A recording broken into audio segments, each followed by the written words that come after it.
पुनीता माँ की कथा यह कथा किसी राजमहल की नहीं है। यह कथा किसी देवी के अवतार की भी नहीं है। यह कथा एक साधारण स्त्री की है जिसका नाम था पुनीता माँ। पुनीता माँ एक छोटे से गांव में रहती थी। गांव भी कोई विशेष नहीं था। न नक्शे में नाम था, न इतिहास की किताबों में उल्लेख। उनका घर मिट्टी का बना था। दीवारों में दरारें थीं। छत से बरसात में पानी टपकता था। घर में केवल एक कमरा, एक छोटा सा रसोई घर और आंगन में एक तुलसी का पौधा। वही तुलसी उनका मंदिर थी, वही उनका सहारा। पति उन्हें बहुत पहले छोड़ गए थे। संतान नहीं थी। जीवन में न सुरक्षा थी, न भविष्य की कोई गारंटी। पर पुनीता माँ के चेहरे पर कभी भय नहीं दिखता था। हर सुबह वे ब्रह्म मुहूर्त में उठती। अक्सर गांव सोया रहता था। पक्षी भी चुप रहते थे। वे सबसे पहले तुलसी के पास दीप जलाती, हाथ जोड़ती, आंखें बंद करती और बस एक ही प्रार्थना करती, हे प्रभु, आज कोई भूखा मेरे द्वार से न लौटे।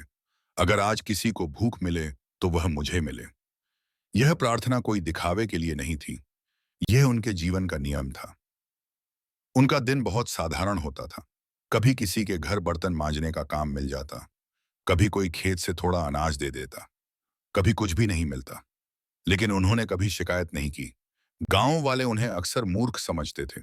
कुछ कहते, इतनी सीधी क्यों है, अपने लिए भी तो कुछ सोच। दुनिया बहुत मतलबी है। पुनीता माँ बस मुस्कुरा देती। वे जवाब नहीं देती थीं, क्योंकि वे जानती थीं, जो उत्तर मौन में दिया जाए, पबिन दिदबाना जाए, वह शब्दों से बड़ा होता है। पुनीता माँ का एक अटल नियम था। जब भी कोई उनके दरवाजे पर आता, चाहे भी राजपामयान, चाहे किसी भी रूप में, उसे कभी खाली हाथ नहीं लौटाती। वे अतिथि को भीतर बुलाती, पानी देती, बैठने को कहती और कहती, पहले कुछ खा लीजिए। उनके लिए हर भूखा व्यक्ति भगवान था, हर थका हुआ मनुष्य पूजा। कभी कोई साधु आता, कभी कोई यात्री, कभी कोई भिखारी और कभी ऐसे लोग भी आते जो धन्यवाद देना नहीं जानते थे। कुछ लोग खाने के बाद कटु वचन कहकर चले जाते। कुछ लोग कहते, इतना थोड़ा भोजन। लेकिन पुनीता माँ के चेहरे पर भाव कभी नहीं बदलते। वे जानती थीं, सेवा में सम्मान ढूंढोगे तो सेवा नहीं बचेगी।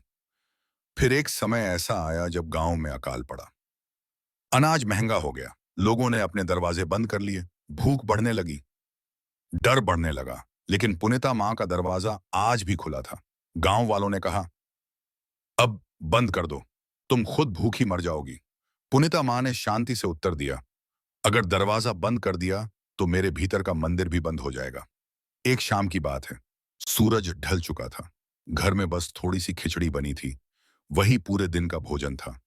तभी दरवाजे पर जोर से दस्तक हुई। एक आदमी खड़ा था। उसके चेहरे पर क्रोध था, आंखों में अहंकार।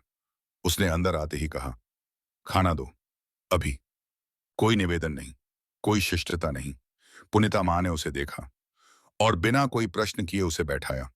अपने हाथों से वही आखिरी खिचड़ी परोस दी। वह आदमी खाते हुए भी उन्हें अपमानित करता रहा। उसने कहा, इससे अच्छा खाना तो जानवरों को मिलता होगा। पुनीता माँ चुप रही।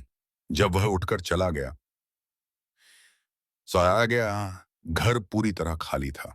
उन्होंने दीप जलाया, तुलसी के सामने बैठी।